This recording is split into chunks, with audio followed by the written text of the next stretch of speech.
1. Gálatas 6, versículo 1. Y nos vamos a poner de pie, nos vamos a poner de pie para leer la palabra de Dios.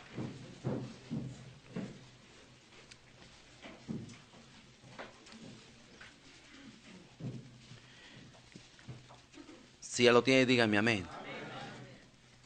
Dice la palabra del Señor: hermanos, si alguno fuere sorprendido en alguna falta, vosotros que sois espirituales, restaurarle con espíritu de mansedumbre, considerándote a ti mismo, no sea que tú también seas tentado.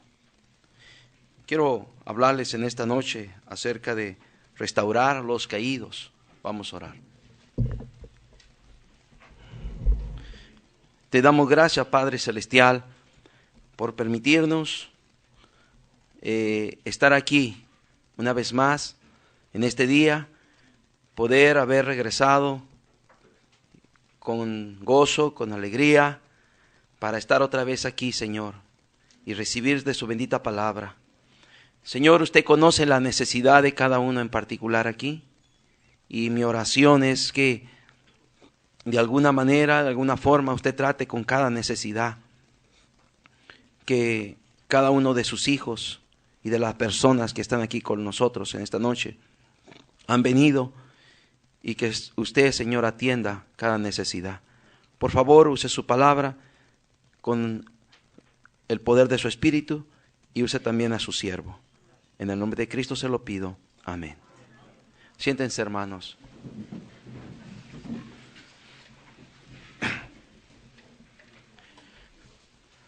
No sé qué me pasó, pero se me ha olvidado anunciar el nacimiento del hijo del hermano Juan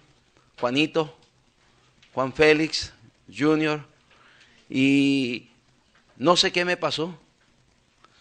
La verdad, por las semanas pasadas estuve hasta preocupado, porque ese niño debió haber nacido, de acuerdo a los datos de los médicos, un mes antes. Y inclusive tuve que hablar con el hermano Juan para tomar algunas medidas. Y después de una semana, no sé, pero en verdad qué felicidad por el hijo de la hermana Rocío, hermano Juan, y que también se llama Juan, otro Juan. Y estás aquí, Juanito, estás aquí, no estás aquí. ¿Dónde estás? No está, hermano. Es que le llamaron. Bueno, pero es emocionante ver. Y hermano Roberto, pues ya pronto también, ¿verdad? Qué tremendo. Los hijos son una bendición y son todo un reto. Y bueno, hermanos, ahí está. Es muy fácil decir las cosas cuando uno no tiene hijos. Pero cuando uno los tiene, entonces ya sabe de qué se trata la cosa, ¿verdad? Y más cuando son hijas, ¿verdad? Las hijas son más difíciles, pero más hermosas también. Más complicadas, pero más sensibles también. Bueno, quiero hablarles acerca de este tema. Estuve el miércoles pasado hablando de los beneficios de disfrutar la gracia de Dios, y uno de los beneficios que tenemos es la restauración de los hermanos en Cristo que han fallado o que hemos fallado. Hermanos, estamos en una lucha y en una guerra, y hasta donde yo sé, en una lucha y en una guerra siempre hay heridos y muertos también. Y nosotros estamos en una batalla. Somos llamados a pelear la buena batalla de la fe. Nuestro enemigo es el diablo y su caravana, principados, potestades, huestes espirituales de maldad en las regiones celestes, gobernadores de las tinieblas, son nuestros enemigos. Y el diablo, como león rugiente, anda alrededor de nosotros, buscando un descuidado a quien devorar. Y parece que no, pero sí. Habemos muchos descuidados. Y somos presa fácil del enemigo. Es más, le facilitamos el trabajo al enemigo. ¿Verdad? Le damos oportunidad. No velamos como debemos de velar. Como Cristo nos enseña a que debemos de orar y velar para no entrar y caer en tentación. Pero nuestro mismo Señor dijo cuál es el punto ahí. El espíritu está dispuesto, pero la carne no quiere. La carne no quiere. Y entonces fácilmente la caída viene. La caída viene. Porque el enemigo nomás está esperando un descuidado, un despistado.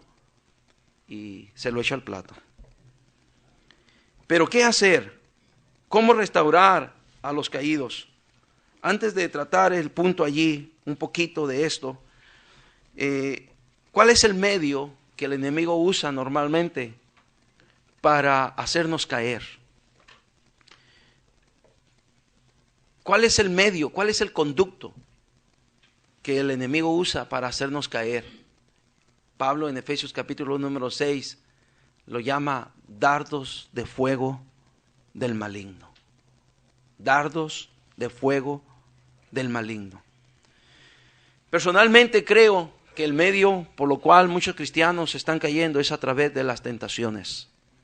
El diablo usa un sinfín de tentaciones. Vivimos en un mundo no acomodado a Dios ni a las cosas de Dios, pero acomodado al mundo, acomodado al diablo, a las cosas de este mundo, acomodado al pecado, acomodado al príncipe de la potestad del aire, al príncipe de las tinieblas. Y por todas partes, en cualquier parte, en su propia casa, en mi propia casa, la tentación puede estar a la hora del día. No necesitamos ir a un cine, no necesitamos ir a un baile, no necesitamos ir a una fiesta mundana. La tentación está en todas partes. Y el enemigo sabe cuál es nuestro punto débil. El enemigo sabe de dónde flaqueamos.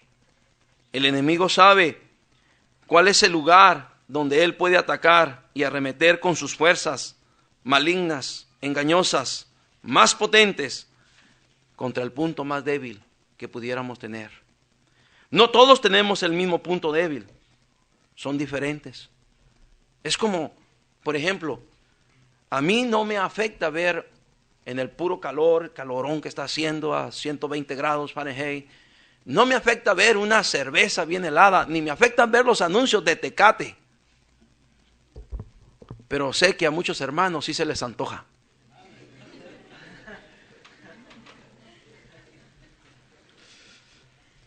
Y se saborean cuando ven. Ay. Y alguna que otra hermana también. A mí no me afecta eso para nada. No, la verdad, no hay ninguna implicación conmigo en relación a eso. El diablo me las puede poner bien heladas o calientes o como sea, y no hay ningún problema para mí. Me causa repugnancia. Igualmente, otro vicio como el cigarro o las drogas, lo mismo. Pero sé y puedo saber claramente que hay otros hermanos que están batallando con cierta costumbre equivocada, con cierto vicio, con cierta práctica. Y el diablo sabe por dónde darles. Los que están apegados a la nicotina, les pone como jefe un fumador y les echa el humo y se los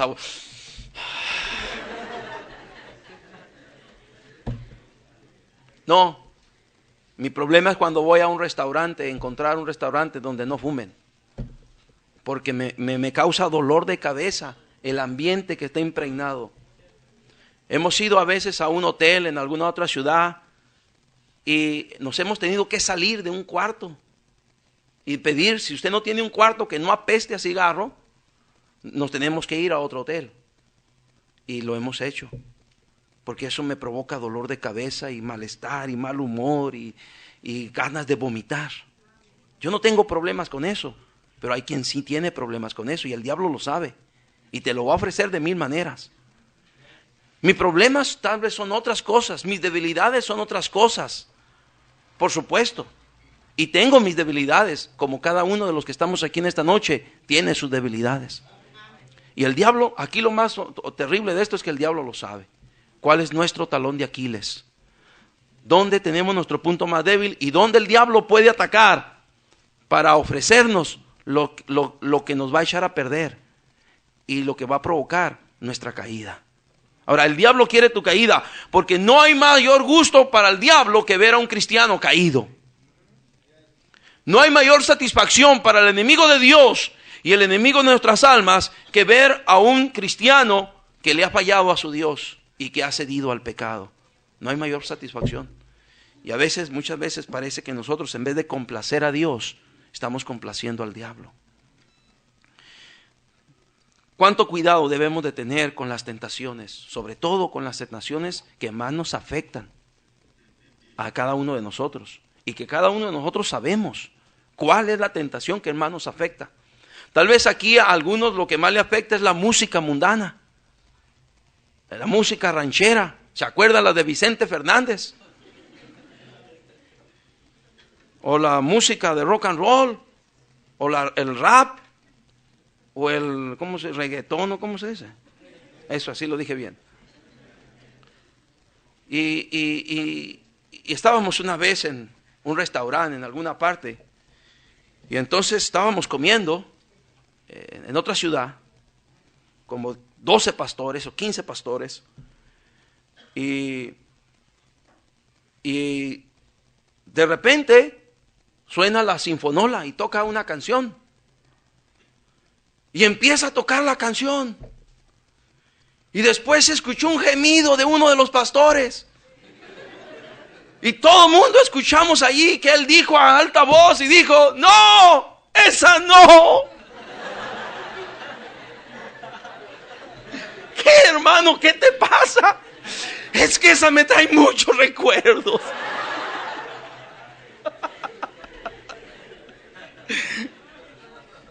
Y el diablo sabe, hermanos, por dónde darnos, por dónde volvernos al sentimentalismo y a dónde llevarnos, a dónde conducirnos para volver a lo mismo de antes. A algunos de ustedes lo que les gusta es el baile y se mueren por mover el cuerpo. Cualquier musiquita ahí que está rítmica, ¿verdad? Les entra esa cosa, ¿verdad? Y tienen ganas de moverse, No se hagan, hermanos. Y así cada uno tenemos nuestras propias debilidades, nuestras propias tentaciones, las cosas que practicamos tal vez por mucho tiempo antes de convertirnos a Cristo, o hace poco todavía, hace poco que nos convertíamos. Y el diablo sabe cómo hacernos volver, cómo hacernos retroceder, cómo hacernos caer. Y por supuesto, es tan importante para cada cristiano aprender a poner convicciones en su vida. Y convicciones no son solamente reglamentos de fe, dogmas de fe, sino son verdades por las cuales uno debe de creer, en las cuales uno debe de creer, estar plenamente convencido y estar seguro de ello para no dejarse mover tan fácilmente. Verdades que dominan tu vida, que te sometes a esa verdad y que no tan fácilmente te vas a dejar atrapar, no tan fácilmente vas a ceder, porque esa verdad afecta tu vida, afecta tu conducta, afecta tu comportamiento, afecta tu actitud. Y es tan importante que nosotros los cristianos aprendamos a poner convicciones. Porque, hermanos, es tan fácil caer. Es tan fácil caer. Es tan fácil a veces, por ejemplo, que un cristiano pueda dar un buen testimonio durante todo el año y viene el fin de año con las fiestas, con los brindis, con los convivios, con las reuniones familiares, y que se guardó todo un año y en un par de horas pierda su testimonio. Es tan fácil caer, es tan fácil ceder. Pero ¿cuáles son los pasos que nos conducen a una caída? El medio es la tentación, por supuesto. ¿Cuáles son los pasos para que esa tentación muchas veces sea efectiva, se haga efectiva en mi vida y me doblegue y me haga ceder y me haga caer? La palabra de Dios nos enseña, son muy simples, y en forma preventiva quiero hablar primero de esto. Santiago capítulo número 1.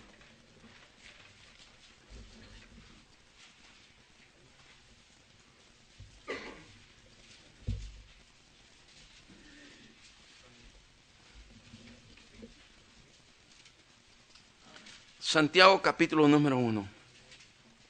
El versículo número 13, o el versículo número 12 dice: bienaventurado el varón que soporta la tentación. Ahora, la tentación en sí no es mala, no es pecado.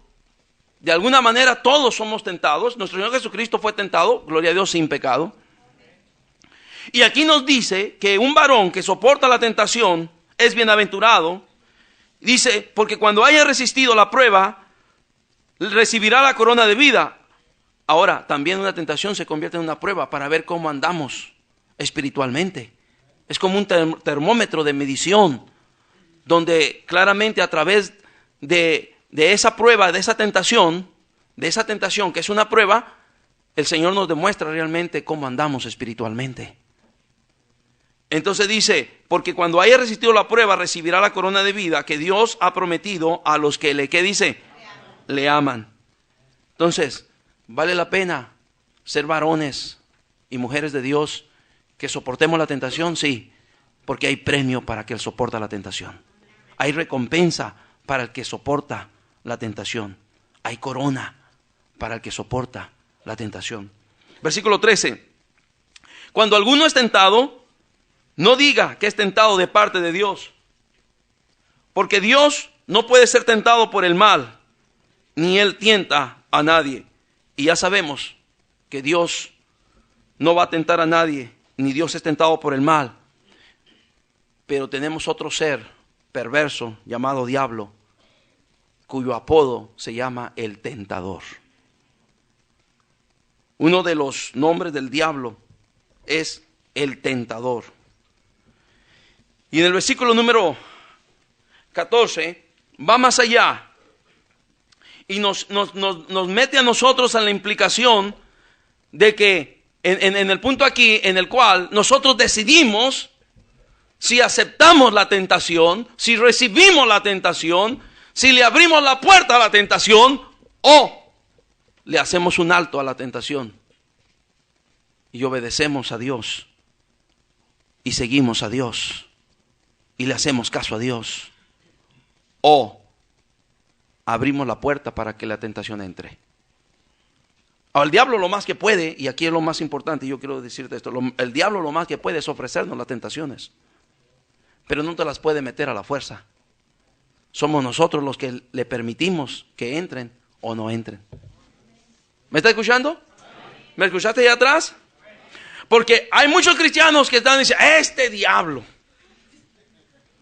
ay, este diablo, donde quiera anda metiendo su cola. Este diablo me hizo, no. Sí, el diablo es diablo, pero es usted quien le hizo caso al diablo. O sea, usted tiene su responsabilidad. Él cumple su papel. Es un ser perverso, es un ser maligno. Anda alrededor buscando a quien devorar, pero el que no se deje devorar no lo va a devorar. El que está velando y orando, por más que quiera, no le va a hacer nada. ¿Me está escuchando? Cristo previno a Pedro de caer ante el diablo y Pedro, ¿cómo podía vencer? ¿Cómo podía superar la tentación y la prueba para él cuando el diablo iba a venir para zarandearlo como trigo? Cristo se lo llevó a orar.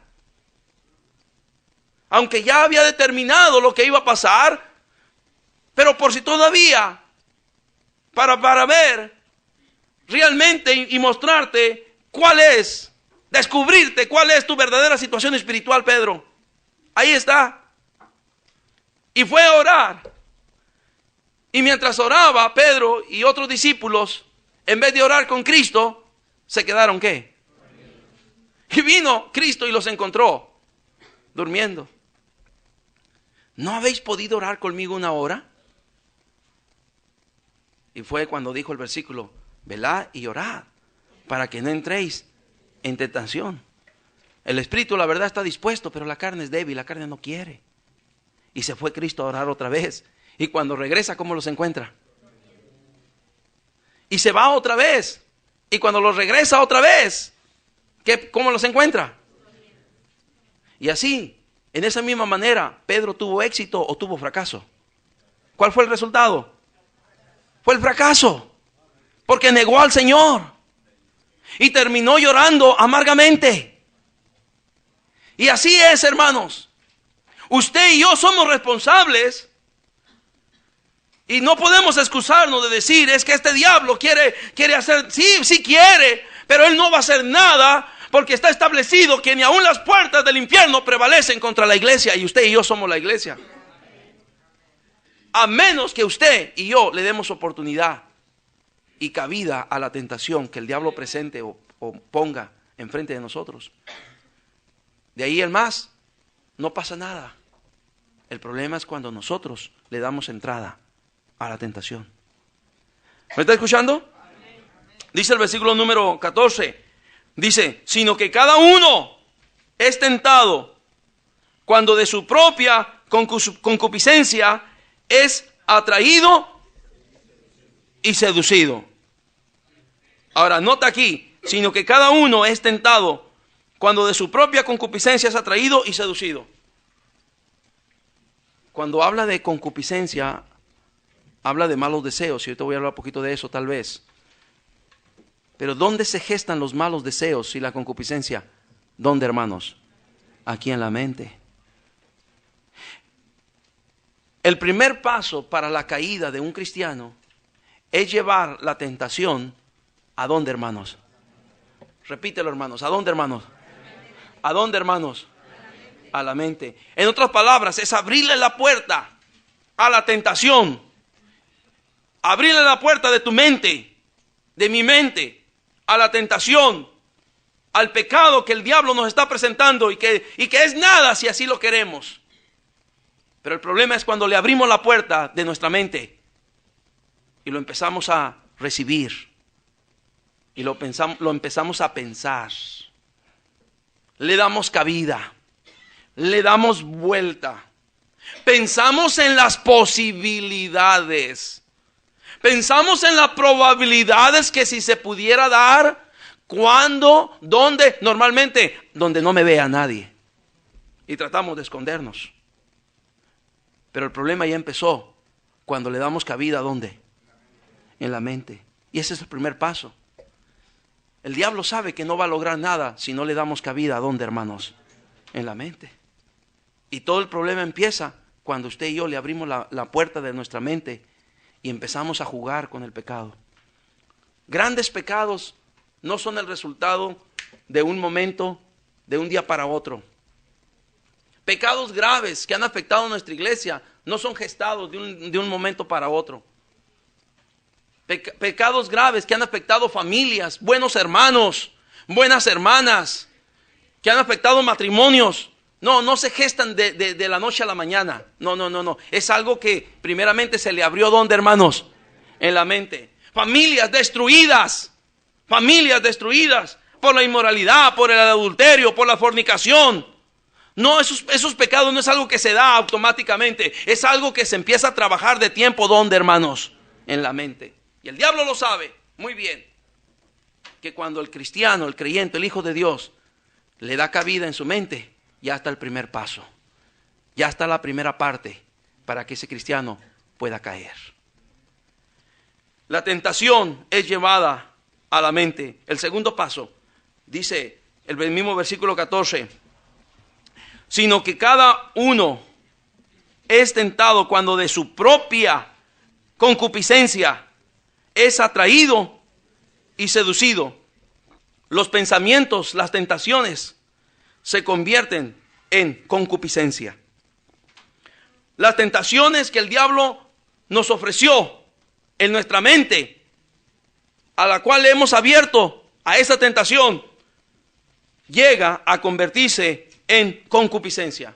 Y concupiscencia son malos deseos, apetito desmedido por lo material, apetito desmedido por los placeres de este mundo.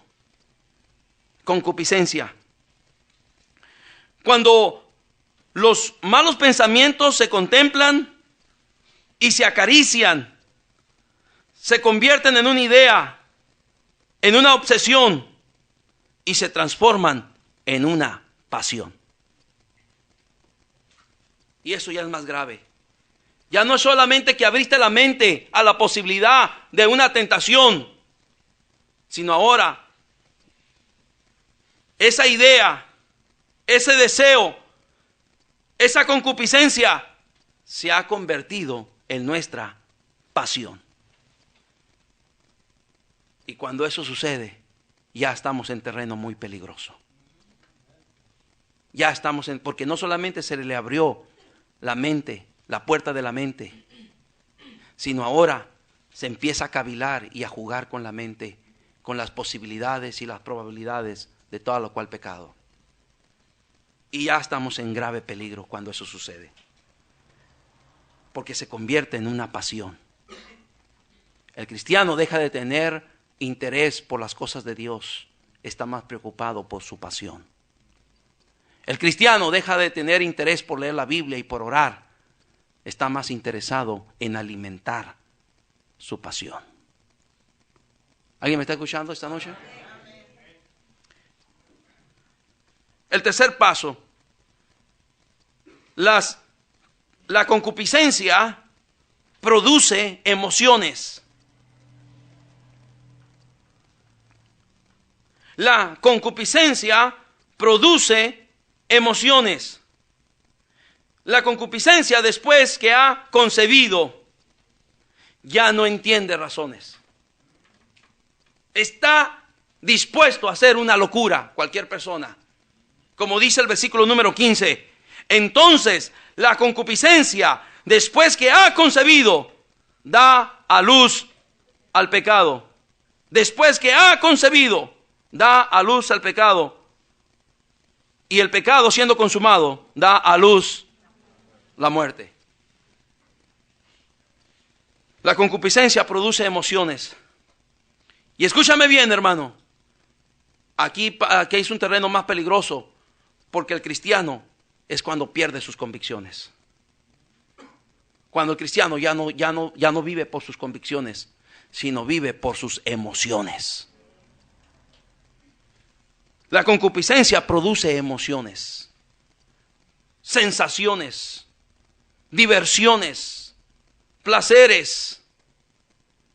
Y este es un terreno súper peligroso para cada hijo de Dios, porque el pecado ya te tiene atrapado. Ya no más es cuestión de tiempo, de lugar. Porque lo que sigue, tu emoción, ya no entiende razón. Ya no le haces caso a tus padres. Puedes venir y escuchar un gran mensaje de la palabra de Dios, pero ya tu corazón está cerrado a la palabra de Dios. Ya no es tan importante lo que dice el pastor, ni lo que dice Dios, mucho menos lo que dice el pastor. Porque la tentación te tiene y el pecado está concebido ya, y emocionalmente estás afectado ya. Solamente es cuestión de días, solamente es cuestión de una oportunidad, y el pecado se da a luz. Y así es como lo dice el versículo número 15. Entonces la concupiscencia, después de que ha concebido, da a luz el pecado, y el pecado, siendo consumado, da a luz, ¿qué dice, hermanos? La muerte. ¿Qué quiere decir esto? Escúchenme bien, hermano. La concupiscencia, los malos deseos, se hacen realidad. Eso quiere decir, da a luz el pecado. Se hacen realidad. ¿Dónde empezó todo? En la mente. Cuando le abrimos la mente a la tentación. Cuando alimentamos esos malos pensamientos que se convierten en concupiscencia, en malos deseos. Y termina siendo pasión dominada por emociones. Y donde ya no nos interesan las convicciones, y donde ya no nos interesan la palabra de Dios, ni principios, ni mandamientos, ni moralidad. Porque lo único que nos interesa es sentirme bien. Mis emociones, mis sentimientos. Y el cristiano no es llamado a vivir por sus emociones ni por sus sentimientos. El cristiano es llamado a vivir por principios de la palabra de Dios. Pero cuando eso sucede, entonces los malos deseos se hacen realidad. El pensamiento es la fuente de las acciones. El pensamiento es la fuente de las acciones. Y cuando el pecado domina en la mente, tarde que temprano, la acción va a ser en ese mismo sentido. El pensamiento es la fuente de las acciones y el cuerpo es el siervo de la mente. El cuerpo es el siervo de la mente. Lo que ya se hace realidad cuando dice da a luz al pecado, no es otra cosa más que el cuerpo está obedeciendo lo que la mente ya aceptó como algo que es malo, como si fuera bueno. Como algo que me afecta a mí, afecta a mi esposa, afecta a mis hijos, afecta a mi testimonio, afecta a mi cristianismo. Pero ya en mi mente lo he aceptado. Algo que es malo, como si fuera bueno. Y entonces mi cuerpo solamente obedece. En otras palabras, el cuerpo no hace otra cosa más que lo que la mente le dice que haga. ¿Alguien me está escuchando? ¿Me expliqué? Yo no digo, ya no voy a decir que se entienden, ustedes entienden, el que no se explica soy yo. Y entonces la caída viene. Y más de alguno le facilitamos el trabajo al enemigo.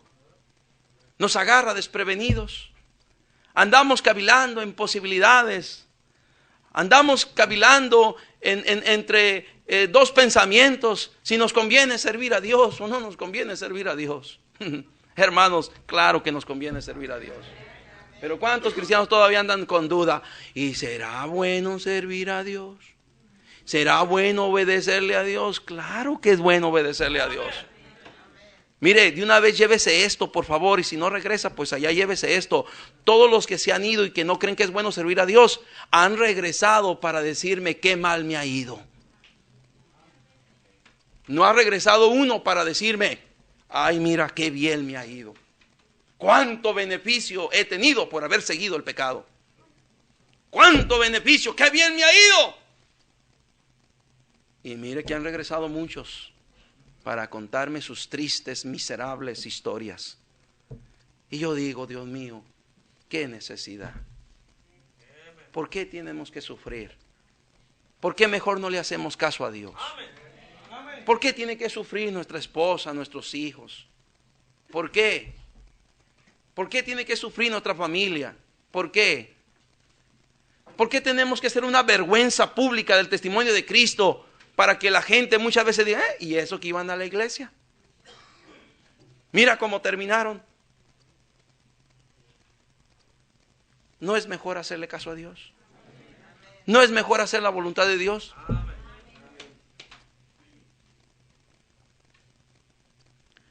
Cualquiera que sigue esos pasos va a caer. Todo comienza cuando uno abre la puerta de la mente a la posibilidad de una tentación. Y empieza a gestarse los deseos, las pasiones que se convierten en acciones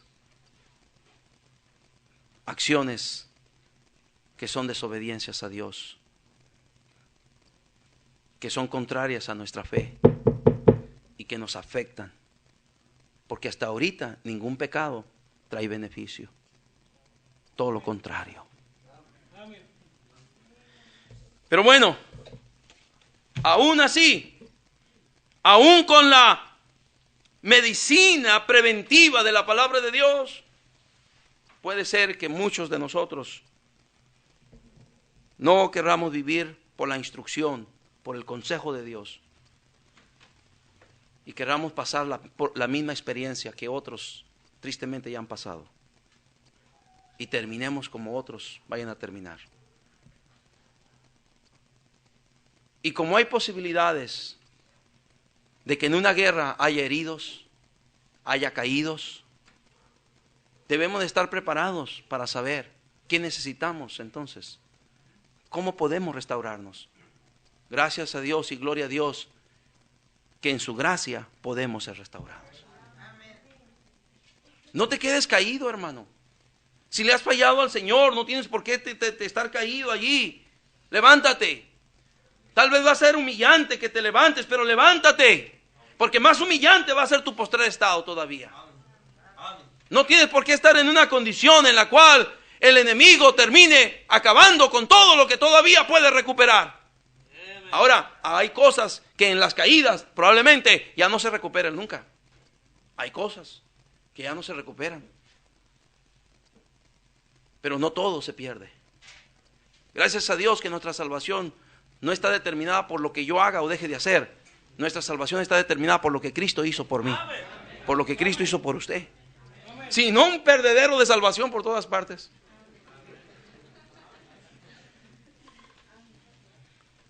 Pero la salvación no está basada en lo que usted haga o deje de hacer. Está basada en la ofrenda, en el sacrificio único y perfecto ofrecido una vez y para siempre por nuestro Señor Jesucristo.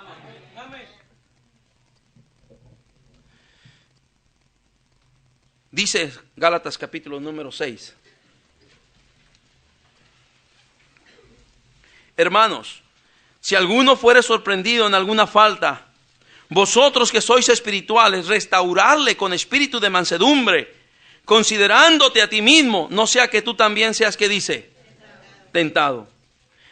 Primera de Corintios 10:12.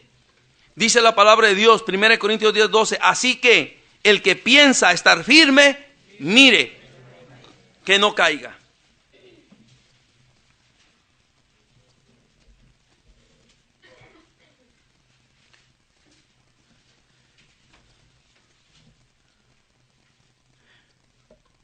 Una de las cosas que más quiere el diablo, ponme atención, es nulificarnos en el servicio a nuestro Dios.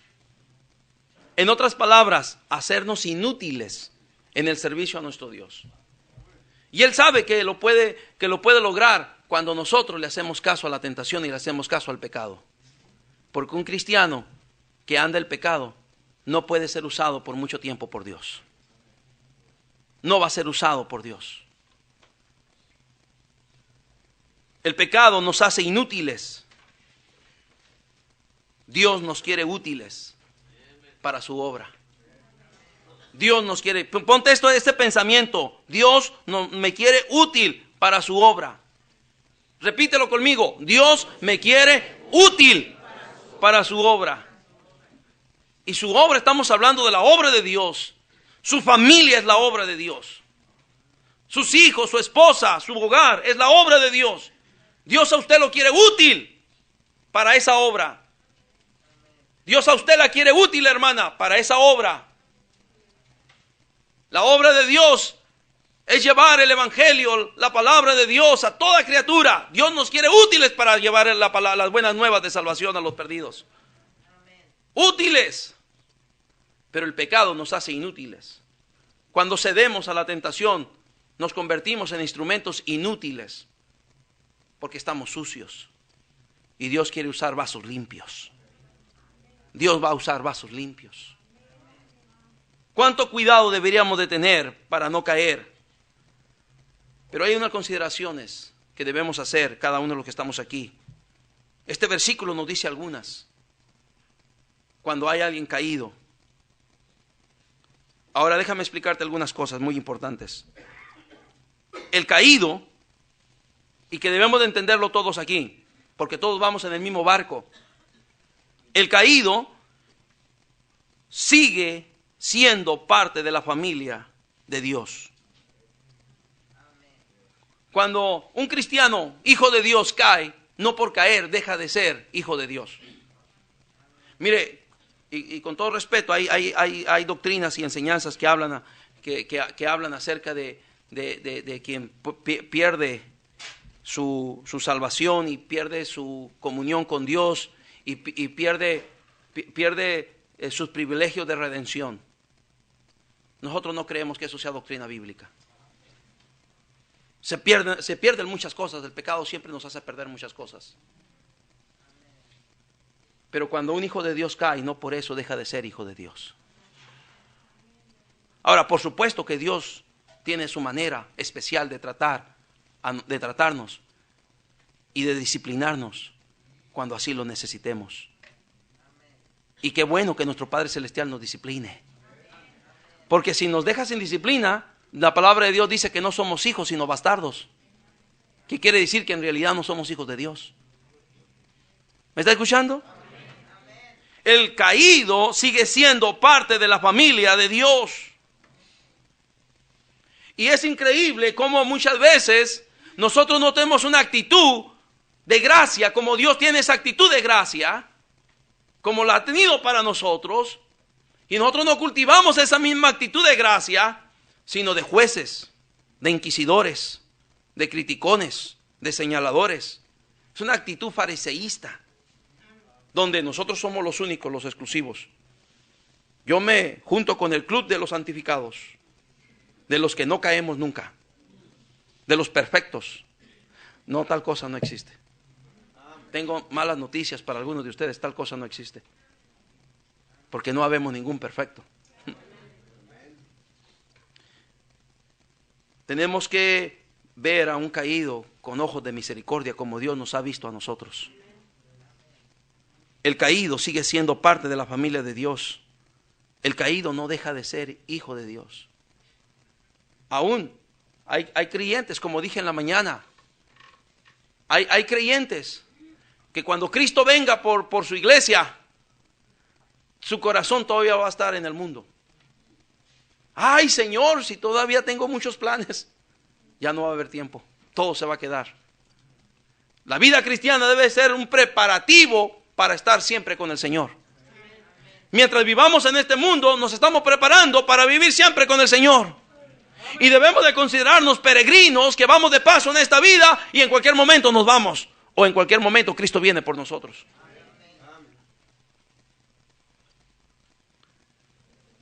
Pero estamos tan acostumbrados a este mundo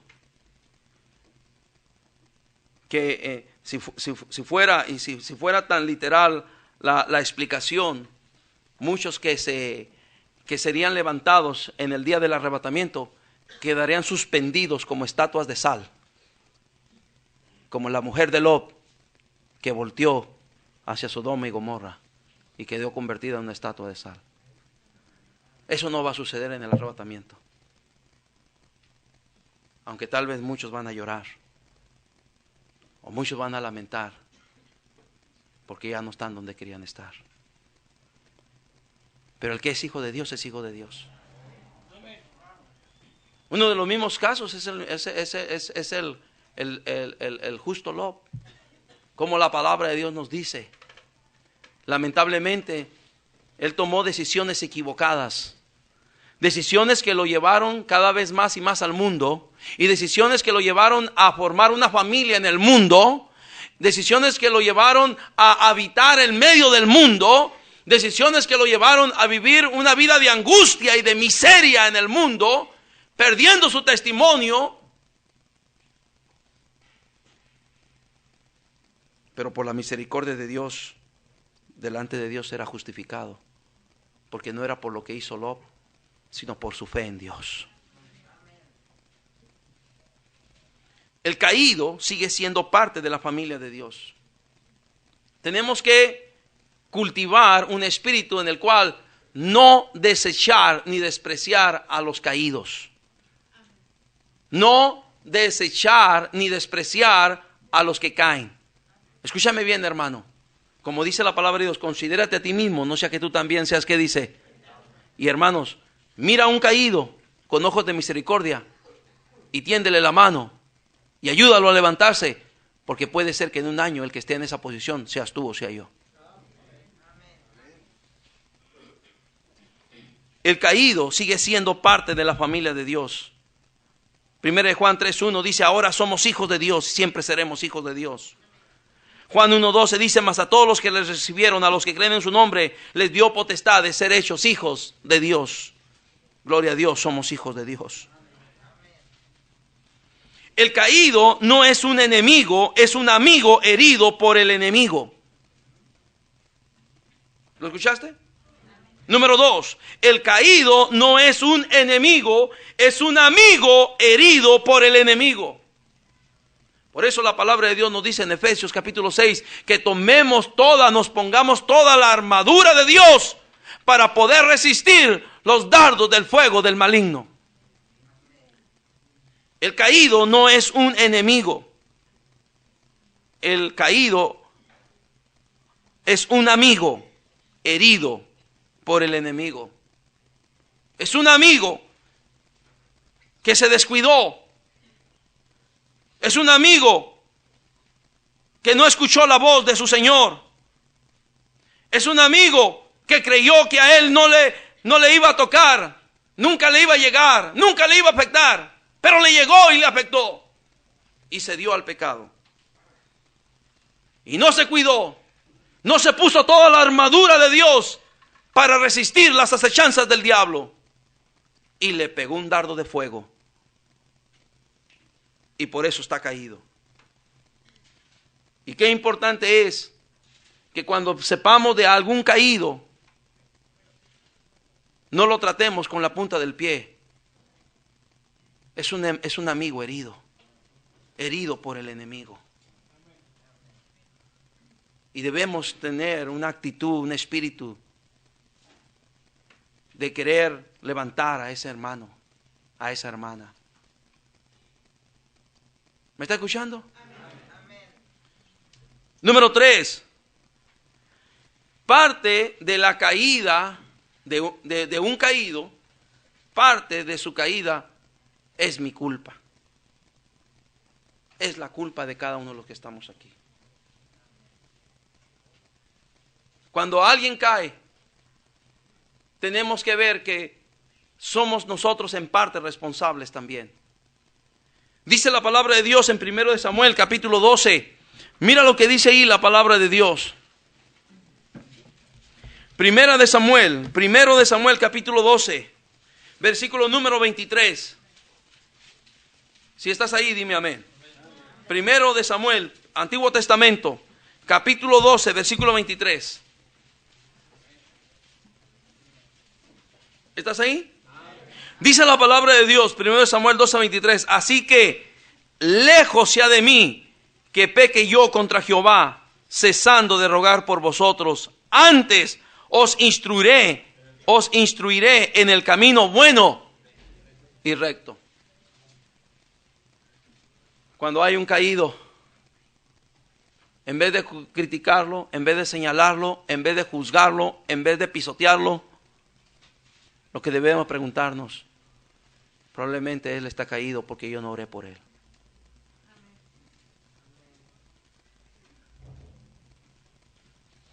Piensa en un momento en hermanos caídos. Piensa en un momento en hermanos caídos. Hermanos que hace poco estaban, hoy no están. Ahora pregúntate, ¿cuántas veces yo oré por ese hermano? ¿Cuántas veces yo oré por esa hermana? Lejos sea de mí que peque yo contra Jehová, dejando de orar por vosotros. Cuando hay un caído, en parte somos responsables. ¿Alguien me está escuchando esta noche?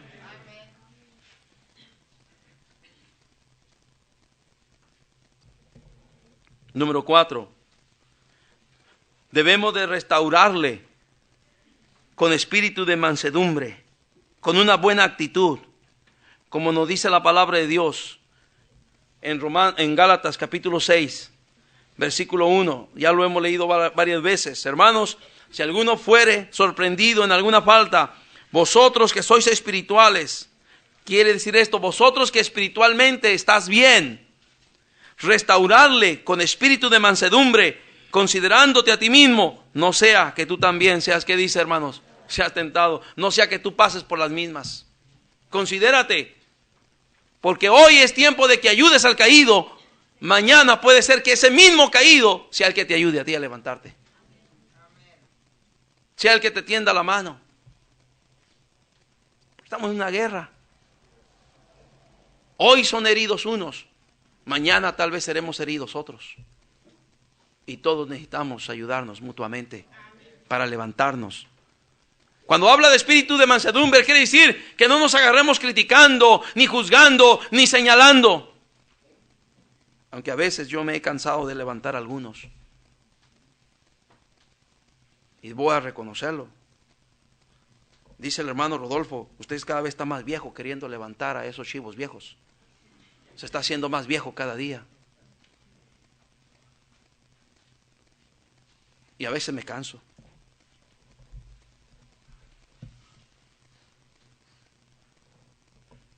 Pero es mi trabajo. Romanos capítulo 15.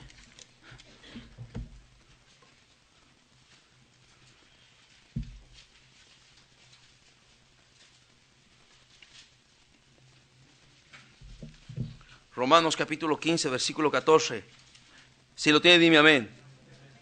Romanos 15, 14 dice, pero estoy seguro de vosotros, hermanos míos, de que vosotros mismos estáis llenos, ¿qué dice, hermanos?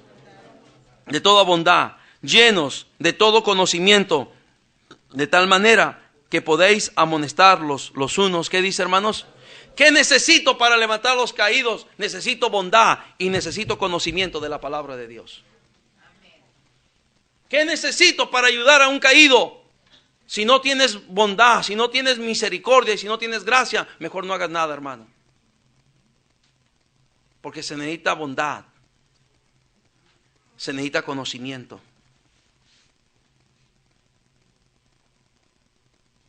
¿Con qué propósito de todo esto? Es muy sencillo. Porque un cristiano caído no es útil para la obra de Dios. Pero un cristiano restaurado es útil para la obra de Dios. Amén, hermanos.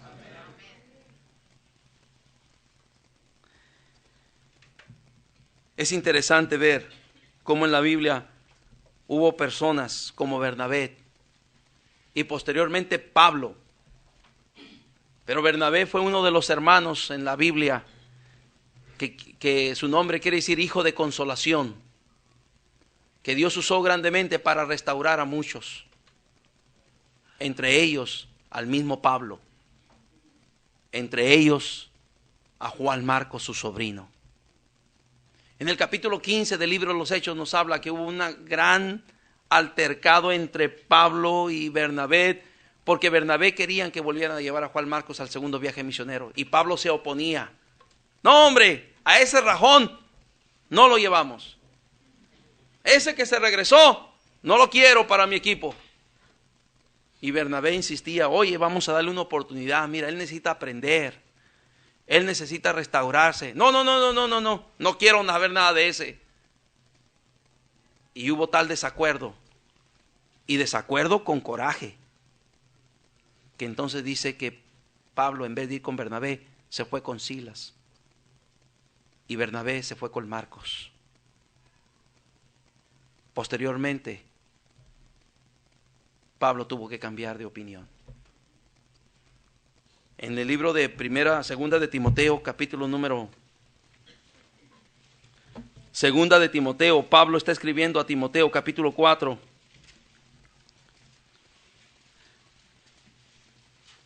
Versículo 11. Si ya lo tiene, dime amén.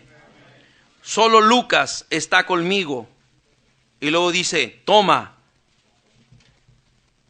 2 Timoteo 4:11. Solo Lucas está conmigo. Y luego dice, toma, ¿a quién? A Marcos. Y tráele contigo. Porque me es, ¿qué dice? Dígalo una vez más. Él no lo restauró. Él no lo ayudó con bondad. Él no le tuvo paciencia. Para él era un inútil, un inservible. Alguien que no podía confiar. Alguien que no quería andar con él. Pero Bernabé tuvo paciencia, tuvo bondad y tuvo conocimiento. Y le dio tiempo. Y de un siervo inútil lo convirtió en un siervo útil.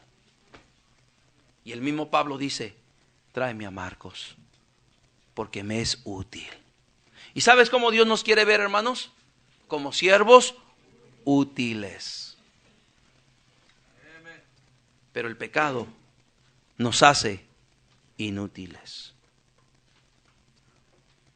Dios nos quiere ver siervos útiles. Siervos útiles para la obra de Dios, siervos útiles para nuestra familia, siervos útiles para llevar el evangelio a este mundo que está perdido, siervos útiles para llevar las buenas nuevas de salvación. Siervos útiles. Pero el pecado nos convierte en siervos inútiles. Y no hay mayor gozo que ver a un caído que no queda allí siempre caído, tirado, sino que en la gracia de Dios se restaure y se convierta de un siervo inútil a un siervo útil. Ahora, yo no sé cuál sea tu debilidad, sé cuál es la mía, o cuáles son las mías. Recuerda, el que piense estar firme, mire que no caiga. Todo comienza cuando se abre la puerta de ¿dónde, hermanos? De la mente. Y ahí empieza todo.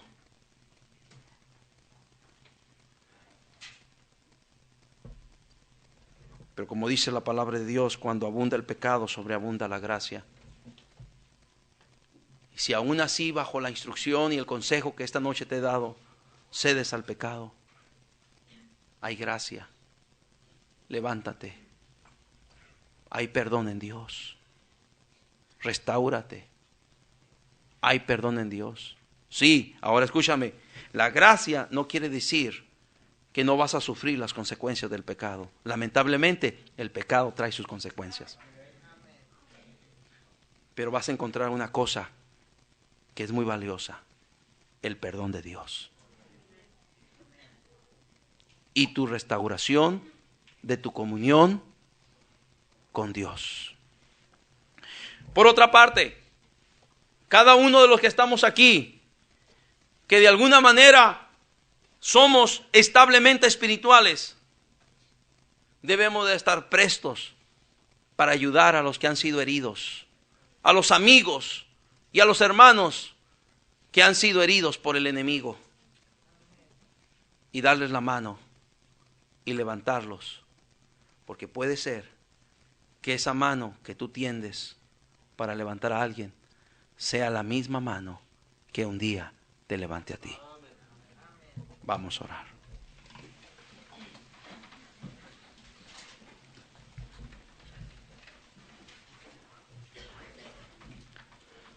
Señor, te doy gracias por su bendita palabra. Y cómo su palabra, Señor, nos enseña en la manera como debemos de andar. Gracias, Señor. Señor, guárdenos de tentación. Bienaventurado el varón que soporta la tentación. Señor, líbrenos de caer. Ayúdenos a permanecer fieles. Ayúdenos a ser instrumentos útiles. Y aún si hemos fallado, aún si hemos caído, restáurenos, Señor, con su gracia. Restáurenos, Señor. Levántenos del polvo de la tierra. Levántenos del muladar. Levántenos de la basura de este mundo, del pecado de este mundo. Levántenos y purifíquenos en la sangre de Cristo, en la sangre del Cordero. Gracias, Señor. Todo ojo cerrado, toda cabeza inclinada. Habrá alguien en esta noche que nunca ha entregado su alma a Cristo, nunca ha entregado su corazón a Cristo, su vida a Cristo, para que Cristo salve su alma, perdone sus pecados. Habrá alguien en esta noche que diga: yo, pastor, yo no sé dónde pasaría mi eternidad. Si yo muriera hoy, no sé dónde pasaría mi alma la eternidad, pero yo quiero saber cómo puedo tener la salvación. Yo quiero saber cómo Dios me puede salvar. ¿Se puede saber? Sí, la Biblia dice cómo. Porque ya Cristo hizo todo para salvarle a usted. Solamente hace falta que usted se rinda a Cristo. Y si hay alguien en esta noche que quiera entregar su corazón a Cristo para salvación de su alma, yo quiero orar por ti. ¿Habrá alguien en esta noche? Levanta tu mano. ¿Habrá alguno? ¿Habrá alguna en esta noche que diga: yo, pastor, yo soy esa persona que necesito salvación? Ore por mí. Yo no sé dónde pasaría la eternidad, pastor. Yo quiero saber cómo puedo tener la seguridad que el día que yo muera, el día que yo parta de esta vida, mi alma vaya al cielo con Cristo. Si hay alguien así aquí, levanta tu mano. Quiero orar por ti. ¿Habrá alguien así? Levanta tu mano bien alta. ¿Habrá alguno? ¿Habrá alguna? Señor, gracias. Si todos aquí hemos sido alcanzados por tu misericordia, gracias. Si alguno todavía no, sigue tratando con él y con su vida. Que entienda el evangelio de salvación. Porque lo más importante de cada ser humano no es lo que pueda tener en este mundo. Lo más importante para cada ser humano es que tenga a Cristo en su corazón como su Salvador personal. Ahora, Dios, te agradezco también por tu palabra que nos has hablado en esta noche y que nos ayudas. Y nos haces ver con claridad que estamos en una guerra, en una batalla. Y en una guerra y en una batalla hay heridos, hay muertos. Pero, Señor, ayúdanos a levantar los heridos. Ayúdenos, Señor, a orar, previniéndonos para que los dardos del enemigo no peguen como pudieran pegar. Oh, Señor, protégenos. Guárdanos de caer en tentación. Guarda a tus siervos, guarda a tus siervas. Líbranos de caer en tentación. Señor, gracias por tu palabra. En el nombre de Cristo. Amén.